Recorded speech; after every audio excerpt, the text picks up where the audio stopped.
నమో మహద్భ్యో ఋషిభ్యో గురుభ్యో నమః. శివ శివమూర్తివి గణనాథ, నువ్వు శివుని కుమారుడవు గణనాథ అన్నది ఇక్కడ. శివుడు కుమారుడు అంటే శివుడికి కొడుకు అంటే అర్థం ఏంటి? శివుడి నుంచి వచ్చిన వాడు అని అర్థం. దీపం నుంచి దీపం వస్తే మొదటి దీపంలో ఎంత వెలుగుందో రెండో దీపంలో అదే ఉంటుంది అక్కడ. అలాగే శివుడిలోంచి వచ్చిన వాడు అంటే శివుడే ఆయన అని అర్థం ఇక్కడ. అందుకు ఆయన చెప్తున్నది ఏంటి, నీకు 5 ముఖాలు ఎలాగో నాకు 5 ముఖాలు ఇవి. ఈ 5 ముఖాలకు కూడా సజ్జోజాత వామదేవ అఘోర తత్పురుష ఈశాన అని అంటారు అని చెప్తే, ఆ గణపతి స్వరూపం చూడగానే శివుడు ఆనందం పట్టలేక అద్భుతమైన ఒక స్తోత్రాన్ని చేశాడు. ఆ స్తోత్రమే గణేశ సహస్రనామ స్తోత్రం. ఇది తెలుసుకోండి, ఇక్కడ సాక్షాత్ శివుడు చేసినటువంటి స్తోత్రం అది. దాన్నే రేపు మనందరం చదవబోతున్నాం ఇక్కడ ఉదయం 8 గంటలకు. ఆ సహస్రనామ స్తోత్రానికి ఫలశ్రుతి గణపతి చెప్తాడు. ఇదంత విశేషం ఏంటంటే, నా మూలమంత్రం ఎన్నో వేల మార్లు జపిస్తే ఎంతో, ఈ స్తోత్రం ఒక్కసారి చదివితే అంతా అని చెప్పాడు ఇక్కడ. పైగా స్తోత్రం పఠించినా పఠింపజేసినా, చదివినా చదివింపజేసినా, వినినా వినిపింపజేసినా కూడాను అతడు అమోఘమైన ఫలితములు పొందుతారు అని చెప్పారు. చదవగలిగే వాళ్ళు చదవండి, చదవలేని వాళ్ళు వినండి. నిజానికి సహస్రనామ స్తోత్రాల్లో ప్రతి సహస్రనామ స్తోత్రం గొప్పది, అందులో సందేహం లేదు. ఏ సహస్రనామాలకు ఆ సహస్రనామాలే గొప్పవి. ఎందుకంటే భగవంతుడి తత్వాన్ని అనంతంగా చెప్పడానికి సహస్రనామాలు పుట్టాయి. ఆ సహస్రనామాల తప్ప ద్వారా భగవంతుడిని మనం తెలుసుకోగలం. విష్ణు సహస్రం, శివ సహస్రం, సుబ్రహ్మణ్య సహస్రం. ఒక దేవత అంటూ ఉంటే ఆ దేవతకు మంత్రం ఉంటుంది, సహస్రం ఉంటుంది. ఆ దేవతను అర్థం చేసుకోవడానికి సహస్రనామాలు. సహస్రనామాలకు అర్థం తెలిస్తే ఆ దేవత అర్థమవుతాడు. అందుకే పఠించితే ఎంత గొప్పతనమో అర్థం తెలుసుకుంటే ఇంకో గొప్పది. అయితే ఎన్నో సహస్రనామ స్తోత్రాలు ఉన్నాయి, కానీ శాస్త్ర రహస్యాలు ఎక్కువగా కలిగి ఆ శాస్త్రము మంత్రశాస్త్రము తెలిస్తే కానీ అర్థం చెప్పలేని సహస్రనామాలు 2 ఉన్నాయండి. ఒకటి లలితా సహస్రనామ స్తోత్రం, రెండవది గణపతి సహస్రనామ స్తోత్రం. ఈ 2 గట్టివి, సామాన్యం కాదు. అందుకే లలితా సహస్రనామానికి భాష్యం రచించిన సౌభాగ్య భాస్కరం పేరుతో భాస్కర్ రాయల వారు లలితా సహస్రనామానికి భాష్యం రాశారు. మళ్ళీ ఆయనే గణపతి సహస్రనామానికి భాష్యం రాశారు. అది కానీ చదివితే మామూలు వాళ్ళకి అర్థం కాదు. అది శాస్త్ర పరిజ్ఞానం లేకపోతే పండితులకు కూడా అర్థం కాదండి.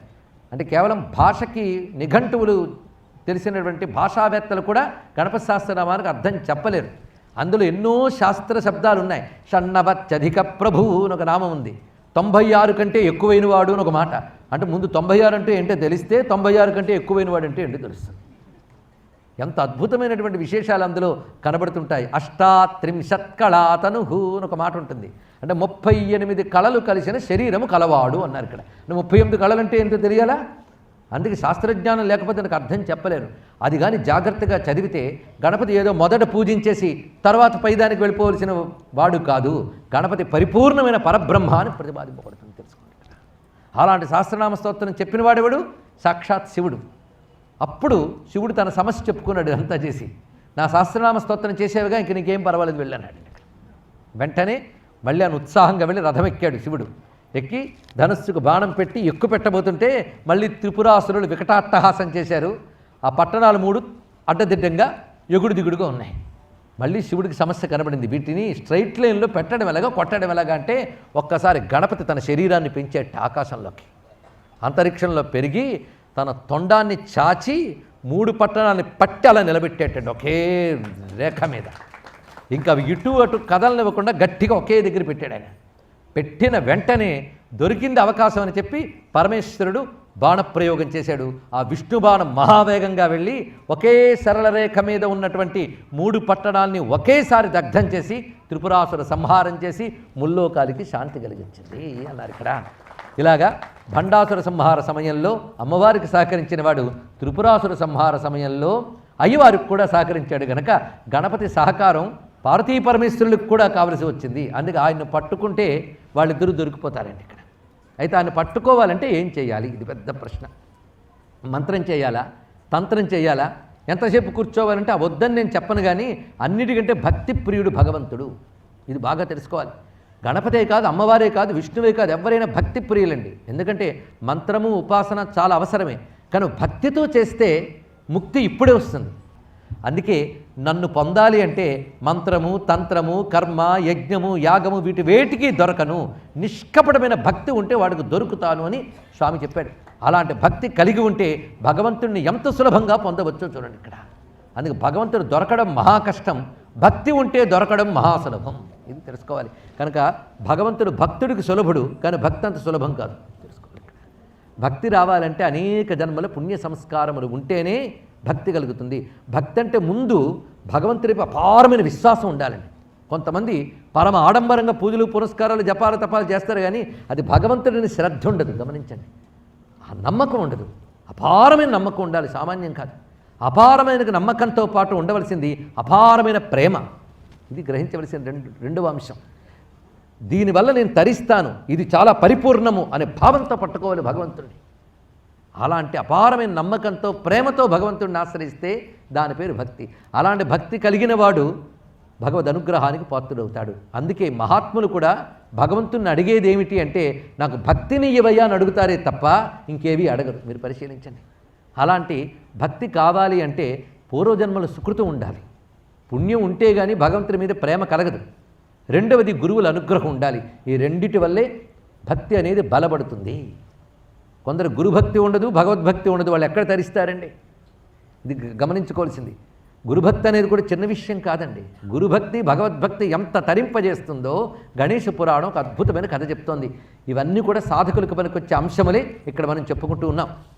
ఒకప్పుడు ఒక మహానుభావుడు ఉండేవాడు. ఆయన పేరు ముద్గల మహర్షి. ముద్గలుడని పేరు వింటే గణపతి ఆనందిస్తాడండి. అందుకు చెప్తున్నాను. ఎందుకంటే గణపతి భక్తుల్లో నాస్తి ముద్గల సమో భక్త గణేశత్య ప్రవిద్యతే అని ఒక మాట గణేష పురాణంలో కనబడుతుంది. ఇక్కడ ముద్గలునితో సమానమైన భక్తుడు మరొకడు లేడు అన్నారు. గణపతి భక్తుల్లో ముద్గలుడు మొట్టమొదటివాడు. అందుకే ముద్గల పురాణం అని ఒక పురాణం ఉన్నది. ముద్గలుడు గణపతి యొక్క ఉపాసనా రహస్యాలని పెద్ద గ్రంథంగా రచించాడు. ఈ ముద్గలుడి యొక్క పీఠం నేటికి ఉందండి. పూనాకి దగ్గరలో మోర్గావ్ అనేటటువంటి ప్రాంతం ఉంది, గణపతి క్షేత్రం అది. అక్కడ ముద్గల మహర్షి గణపతిని ఉద్దేశించి తపస్సు చేసినటువంటి చోటు. ఇప్పటికీ మహారాష్ట్రలో గాణపత్యులు ఎక్కువ, మనకు తెలియదు చాలామందికి. మహారాష్ట్రలో 8 గణపతి క్షేత్రాలు ఉన్నాయి. అష్టగణపతి క్షేత్రం అంటారు, అష్ట వినాయకులను కూడా అంటారు. అందులో మోర్గాం చాలా ప్రధానం. అక్కడ ఈ ముద్గల మహర్షి గణపతిని ఉపాసించి సిద్ధి పొంది గణపతికి సంబంధించిన రహస్యములతో ముద్గల పురాణమును రచించాడు. అక్కడ గాణపత్య మతం ఉందండి. ఆ గాణపత్య పీఠాన్ని చూసే భాగ్యం కూడా నాకు లభించింది. అక్కడి నుంచే ముద్గల పురాణం లభించితే దాన్ని పరిశీలించితే ఆశ్చర్యమైన అంశములు ఎన్నో తెలుసుకున్నాం. అందులో అంశములు ఇక్కడ కొన్ని చెప్పడం జరుగుతుంది. ముద్గల పురాణం, గణేష పురాణం, బ్రహ్మవైవర్తం, స్కంద పురాణం, ఇవి ప్రధానంగా గణపతి యొక్క వైభవాల్ని మనకు తెలియజేస్తున్నవి. ఇంకా ఆగమశాస్త్రాలు చాలా చాలా విశేషాలు ఉన్నాయి. గణపతి మహాదర్శనమైన ఆగమశాస్త్రంలో గణపతి తత్వము చాలా అద్భుతంగా చెప్పారు. గణపతి ఉపాసన వైభవాలు చెప్పారు. అలాంటి ముద్గల మహర్షి తపస్సు చేస్తున్నటువంటి రోజుల్లో జరిగిన ఒకానొక కథని మనం ఇప్పుడు చెప్పుకుంటున్నాం.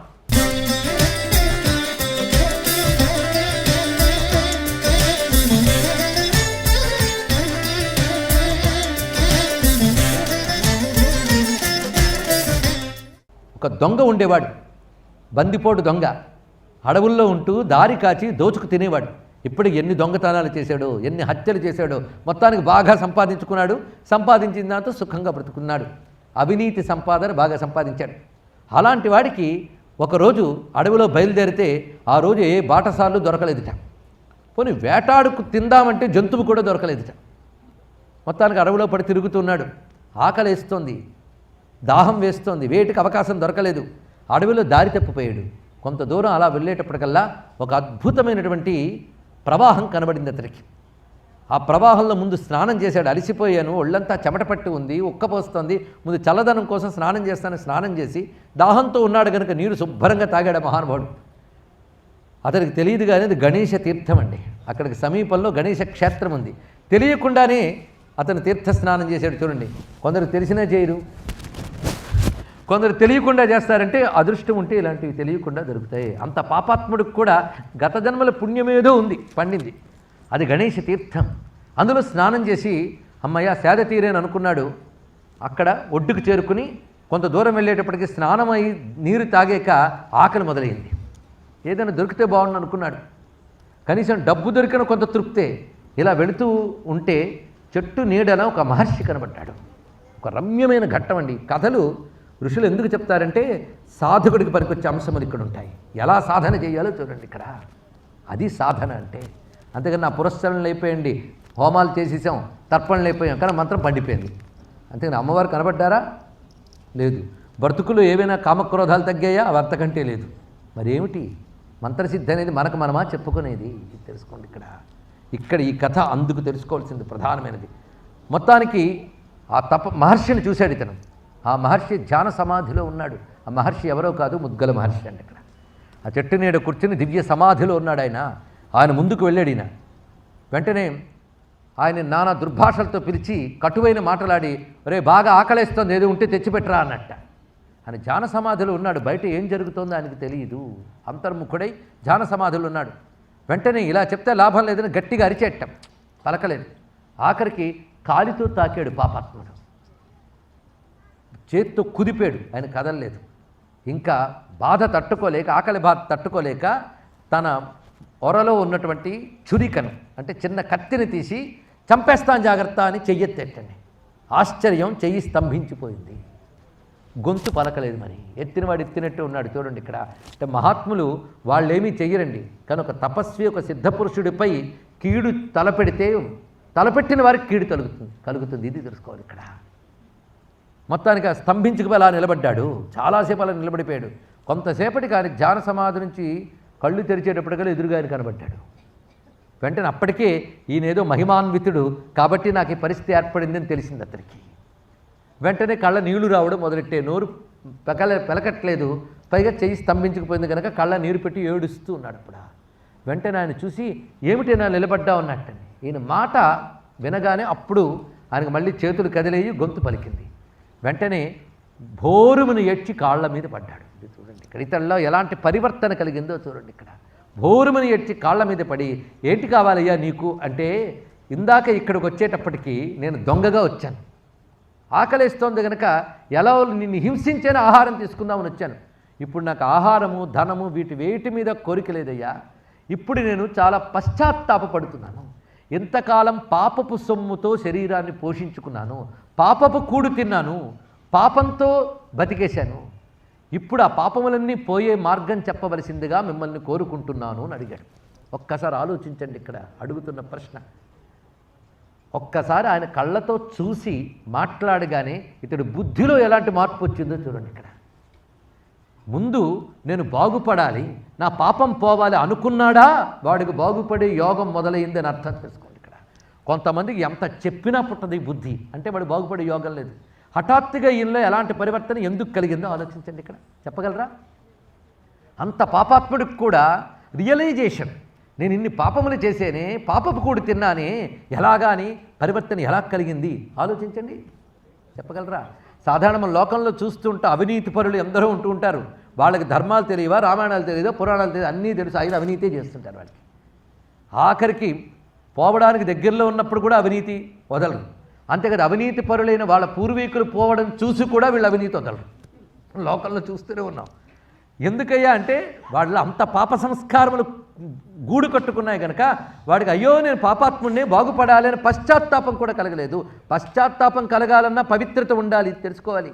ఇతరుల్లో హఠాత్తుగా మార్పు రావడానికి కారణం ఏంటంటే సత్సాంగత్యం. మొట్టమొదటి తెలుసుకోవాల్సింది సత్పురుషుడి యొక్క ప్రభావం అదండి ఇక్కడ తెలుసుకోవాల్సింది. ఎదురుగుండా కూర్చున్నవాడు ఎవడు? ముద్గల మహర్షి, పవిత్రమైనటువంటి మహాత్ముడు, నిరంతరం గణపతి భక్తితో, గణపతి చింతనలో, గణపతి ధ్యానంలో సిద్ధి పొందినటువంటి మహాత్ముడు, గాణపత్యుడు.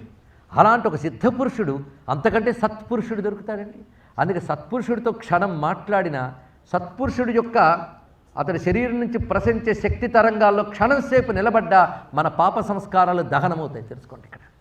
అందుకే పెద్దలు ఏం చెప్తారంటే ముందు సత్పురుషులతో సావాసం చేయి, తర్వాత అన్నీ తెలుసుకున్నారు ఇక్కడ. అందుకే సత్సాంగత్య మహిమ అంటే ఇది తెలుసుకోవాల్సింది. సత్సాంగత్యం. ఎక్కువసేపు ఏం మాట్లాడలేదు, అక్కడ నిలబడ్డాడు అంతే. ఆయన ఒక చూపు చూశాడంటే, చూసారా, ఎవరు నిరంతరం భగవచ్చింతన చేస్తూ ధర్మబద్ధంగా భగవంతుడి కోసం బ్రతుకుతారో వాళ్ళ నిండా భగవచ్ఛక్తి వ్యాపించుంటుంది. అందుకే వాళ్ళ చూపు భగవంతుడి చూపు అవుతుంది, వాళ్ళ మాట భగవంతుడి మాట అవుతుంది, తెలుసుకోండి ఇక్కడ. అందుకే ఒక కంచి మహాస్వామి చంద్రశేఖరేంద్ర సరస్వతి స్వామి వారి వద్దకు వెళ్ళి మనం దండం పెడితే ఆయన ఒక్కసారి చూశారనుకోండి, ఆయన కళ్ళల్లోంచి కామాక్షీదేవి చూస్తుంది. ఎందుకు? నిరంతరం ఆ కామాక్షి చింతనలో, ఉపాసనతో ఆయన కామాక్షి అయిపోయారు. అందుకే మనం అనేక మార్లు చెప్పుకున్నాం, మన శరీరాలు మాంసమయాలు, మహాత్ముల శరీరాలు మంత్రమయాలు, తెలుసుకోండి ఇక్కడ. వాళ్ళు ఉపాసించే ఆ గణపతి తత్వం వాళ్ళ అణువణువున వ్యాపించిపోయింది. నిరంతరం భగవచ్చింతన చేసే వాళ్ళకి అదే వ్యాపించిపోతుంది. భగవద్గుణాలు కూడా వాళ్ళకు వస్తాయండి. భగవద్గుణాలంటే క్షమ, సహనం, శాంతం, కరుణ, మహిమ అన్నీ వస్తాయి. అది నాకు మహిమ ఉందని వాళ్ళు అనుకోరు, అది కూడా తెలుసుకోండి ఇక్కడ. ఎందుకంటే ఆ మహిమ వాళ్ళది కాదు, వాళ్ళ గుండెలో ఉన్న గణపతిది. అందుకే ఆయన కరుణతో ఇతరు పశ్చాత్తాపడి ఏడుస్తూ ఉంటే వెంటనే అన్నట్ట, ఎంత ఏడ్చిన వాడిని గణపతి తప్పకుండా అనుగ్రహిస్తాడు. ఎంత అందమైన మాడుతుండండి. ఎన్ని పాపాలు చేసినా అయ్యో అనొక్కసారి కరిగి విలపిస్తే భగవంతుడు కరుణిస్తాడండి. ఎందుకంటే అహంకారం కరగడం అంత తేలిక కాదు. మీరు గుక్క తిప్పుకోకుండా మంత్రాలు రోజంతా చేయగలరు, కానీ భగవంతుడి ముందు స్వామి అని 2 నిమిషాలు ఏడవగలరా? ఇది మహా కష్టం తెలుసా. మాలను తిప్పమంటే తిప్పుతాం, మంత్రాలు వల్లెమేయమంటే వేస్తాం, కానీ స్వామి నువ్వు కావాలి అని కళ్ళ నీళ్లు రావాలి అంటే ఎన్ని జన్మల పాపం కరగాలండి తెలుసా. ఆ ఏడుపు 1,00,000 మంత్రాల కంటే గొప్పది. ఆ ఏడుపు 1,000,000 ధ్యానాల కంటే గొప్పది. సామాన్యం కాదు ఇక్కడ. ఆ ఏడుపు 1,00,000 కొలది అర్చనల కంటే గొప్పది. అందుకే నా మంత్రం నో యంత్రం తదపి చ నజానే స్తుతిమహో నచాహ్వానం ధ్యానం తదపి చ నజానే స్తుతి కథ నజానే ముద్రాస్తే తదపి చ నజానే విలపనం పరంజానే మాతః త్వదనుసరణం కష్టహరణం అన్నారు శంకర భగవత్పాదులు వారు. అమ్మా నాకు మంత్రం రాదు, తంత్రం రాదు అని ఎవరంటున్నారు? శంకరుడు. ఇప్పుడు మన ఆలోచన ఎక్కడుందో చూడండి. ఇక్కడ మనం ఎక్కడున్నాం? ఆయనే అలా అన్నాడు. చిట్ట చివరి కంటే నాకు ఏడవడం కూడా రాదమ్మా అన్నాడు. అంటే మంత్రం కంటే తంత్రం కంటే గొప్పది ఏడవడం. కనుక భగవంతుడి కోసం ఏడవాలి. మనం చాలా ఏడుస్తాం. దేనికోసం అంటే డబ్బుల కోసం, బిల్డింగుల కోసం, మనుషుల కోసం, వీటి కోసం ఎన్ని ఏడుపులు ఎట్టాము. కానీ భగవంతుడి కోసం ఒక్కసారైనా కంట తడి వచ్చిందా అండి? మనం కాసింత కంట తడి పెడితే పిల్లాడు ఏడిస్తే తల్లి ఊరుకుంటుందేమో, కానీ భక్తుడు ఏడిస్తే భగవంతుడు ఊరుకోడు. తెలుసుకోండి, ఇక్కడ సామాన్యం కాదు. ఇక్కడ ఆ ఏడుపు ఏడిస్తే భగవంతుడు ఊరుకోలేడు.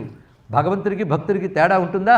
వెంటనే ఏడుపు చూసి ఆయనలో గణపతి పలికినట్లుగా ఏం పర్వాలేదయ్యా, నీ పాపాలన్నీ తొలగిపోయి తరించే యోగం నేను చెప్తాను, నువ్వు బాగుపడతావు అని చెప్పి నీకు నేను ఇప్పుడు ఒక మంత్రాన్ని ఉపదేశిస్తాను. ఆ మంత్రాన్ని జపం చేస్తూ కూర్చో. చూడండి, ఇక్కడ ఈ కథ జరిగిన కథే. ఎందుకంటే తర్వాత ఇతర పెద్ద మహర్షి అయ్యాడు. ఈయన చెప్పినటువంటి గణపతి ఆగమ రహస్యాలు కొన్ని ఉన్నాయి. ఎవరు? దొంగ చెప్పినవి.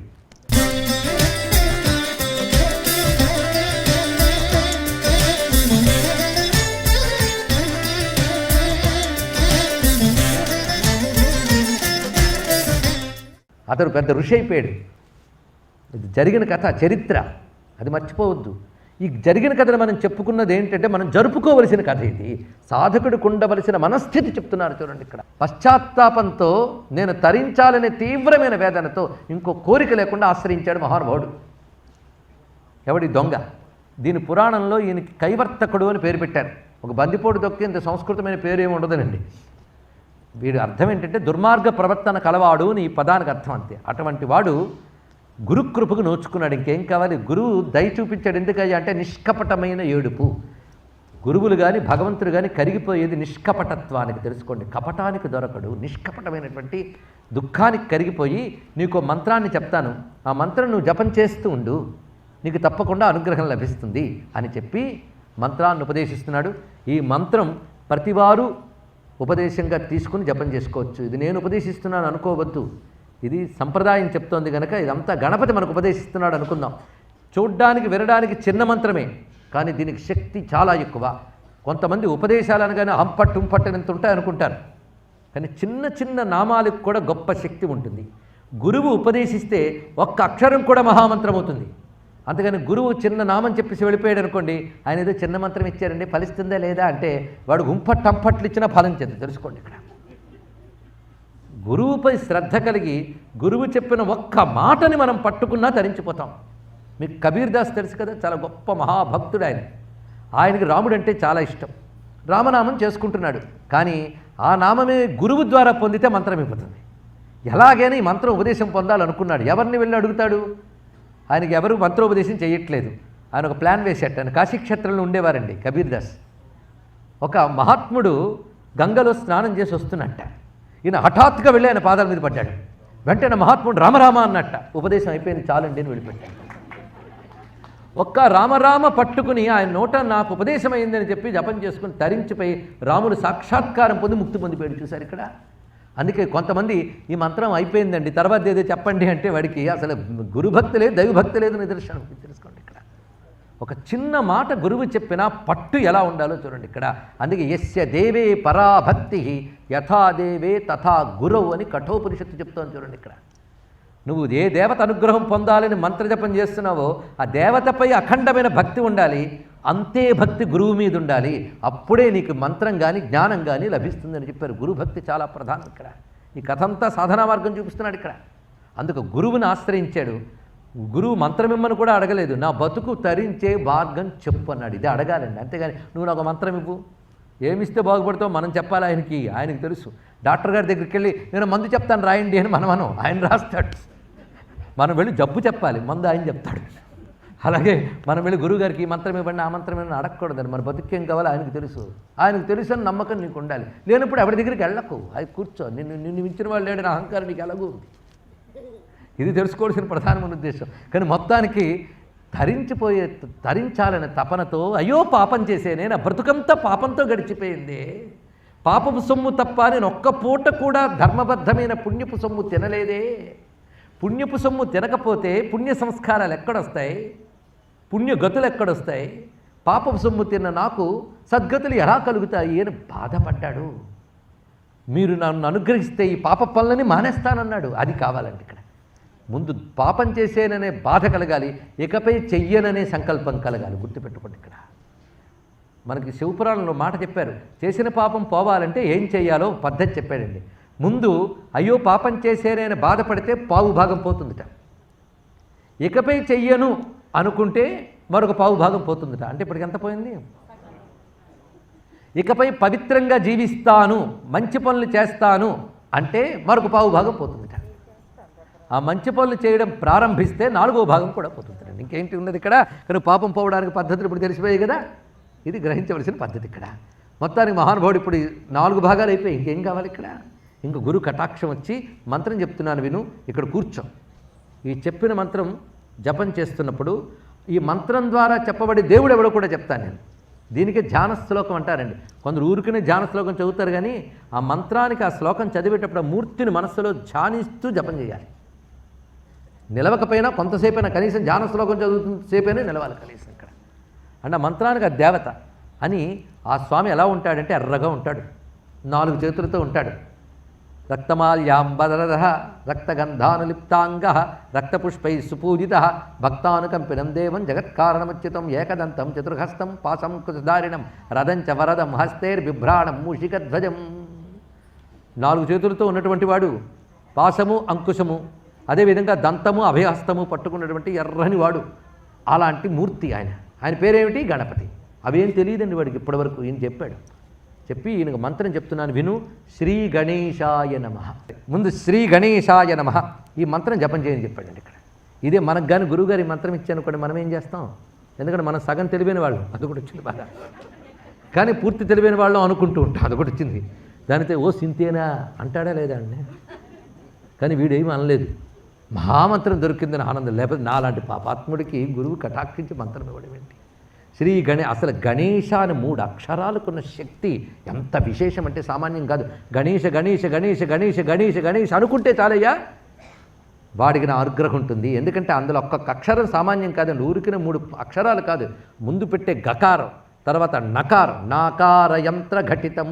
ఆ నా ఒక మంత్రశక్తి, చివరికి షకారం. ఒక్కొక్క అక్షరాలు పేర్పుల్లోనే ఒక ఎనర్జీ ఉంది. తెలుసుకోండి ఇక్కడ. మనం జబ్బు వచ్చినప్పుడు ఒక గోళికాయ వేసుకుంటాం, మాత్ర. చూడ్డానికి తెల్లగా గుండ్రంగా కనబడుతుంది. ఏముందండి? పంచదార బిళ్ళలా ఉంటుంది. లోపల పడితే ఎంత పని చేస్తుందో తెలుసా? కానీ చూడ్డానికి మామూలుగా కనబడిందని ఏమో అనుకోకు. మాత్రం మామూలుగా కనబడినా మహాశక్తి ఎలా ఉంటుందో, మంత్రం అక్షరాల్లా కనబడినా దాని నిండా ఎనర్జీ ఉంటుంది. తెలుసుకోండి. మాత్రలో ఏముందో నీకు అర్థం కాదు, ప్రిస్క్రిప్షన్ రాసిన డాక్టర్కి అర్థమవుతుంది. వేసుకోవడం నువ్వు డాక్టర్ చెప్పినట్టు చేస్తే చాలు. ఇక్కడ తెలుసుకోండి. ఇక్కడ ఒక్కటి నీకు తెలియాలి, ఈ గుండ్రంగా కనబడే దానిలో చాలా శక్తి ఉంది, అది నా రోగాన్ని కుదుర్చుంటుంది, నమ్మకమైన ఉండాలి కలిసి. తెలుసుకోండి ఇక్కడ. అందుకు మంత్రం మీద అంత భక్తి ఉండాలి, అంత గౌరవం ఉండాలి, అంత శ్రద్ధ ఉండాలి. ప్రతి అక్షరాన్ని ఆస్వాదించాలండి. ఒక మధుర పదార్థం తిన్నప్పుడు ఎలా చప్పరిస్తూ ఆనందిస్తామో, ఒక అక్షరాన్ని అంత ఆనందంగా జపించగలిగితే అది మంత్రం. అది ఆ ఆనందం అనుభవించగలిగారు. ఒక్కొక్క బీజాక్షరంలో ఒక్కొక్క అక్షరంలో దగ్గర మాధుర్యాన్ని ఆస్వాదించాలి. అది గురువు దగ్గర ఒక్కొక్క అక్షర వైభవం తెలుసుకోగలగాలి. అప్పుడైనా రుచి పుడుతుందేమో. లేదా అఖండమైన నమ్మకమైన ఉండాలి. ఉంటే అర్థం చేసుకునే తెలివి ఉండాలి. ఆ తెలివి లేకపోతే నమ్మకమైన ఉండాలి. అది అటు లేక ఇది ఇటు లేక మధ్యలో వేలాడే వాళ్ళ గతి నేను చెప్పక్కర్లేదు. మనకు ఆ నమ్మకమా లేదు. గురువు చెప్తే అర్థం చేసుకునే శక్తి అంతకంటే లేదు. కానీ నమ్మకం చాలా గొప్పది. ఇప్పుడు ఇతను ఏ పండితుడో చెప్పండి, దొంగ ఏమీ తెలియదు. కేవలం పశ్చాత్తాపడ్డాడు, మనస్సు నిర్మలమైపోయింది, ఏడుపుతో మనస్సు కడిగేసుకున్నాడు మహానుభావుడు. గురుగారు మంత్రం ఇచ్చారు, శ్రీ గణేశాయ నమః. శ్రీ అంటే తక్కువ అండి, బీజాక్షరం. ఆ శ్రీ ఎవరయ్యా అంటే మా వల్లభాదేవి సిద్ధలక్ష్మి. శ్రీ గణేశాయ నమః అయిపోయింది. శ్రీ గణేశాయ నమః చేసుకో అన్నాడు. నమః శబ్దం సామాన్యమా? మంత్రశాస్త్రంలో చెప్పారు నమస్కారం, ఇది చేసుకో అన్నాడు. ఈ మొత్తం ఈ కనబడుతున్నటువంటి ఈ అక్షరాలు చాలయ్యా నీకు. గణేశాయ నమః. ఎన్నయ్యా అక్షరాలు? 6. శ్రీ కలుపుకోండి. ఎన్ని? సప్తాక్షర మహామంత్రం. ఇది జపిస్తూ ఉండన్నాడు. ఎంతకాలం జపించాలండి అని అడగలేదు ఈయన. చూడండి, మన గురువుగారు ఇంకా చెప్తారో లేదో, ఎన్నాళ్ళు చేయాలండి ముందు ప్రశ్న అది. అంటే ఎప్పుడు ఆపేయాలండి అని అడగడం. అసలు అర్థం అది. 40 రోజులు చేస్తే చాలా అండి అంటే తర్వాత ఇంకా బలాదురు తిరుగుతాం అనమాట. అరే భోజనం ఎంతవరకు చేయాలి? కడుపు నిండే వరకు. మంత్రం ఎంతవరకు చేయాలి? భగవంతుడి అనుగ్రహం దొరికే వరకు. తెలుసుకోండి. ఇక్కడ నువ్వే ఎప్పుడు ఆపేస్తానని అడుగుతావా? భోజనం ఎప్పుడు ఆపేయాలని ఎప్పుడైనా అడిగారండి మీరు? ఇక్కడ కడుపు నింపితే ఆపేస్తున్నారు. ఇది అంతే. ఇక్కడ అది తెలుసుకోవాలి. మంత్రానికి మాత్రం టైంటా ఏం బాధో పాపం. ఎవరి కోసం చేస్తున్నాం? మన బతుకు కోసం. అది తెలుసుకోండి. ఇక్కడ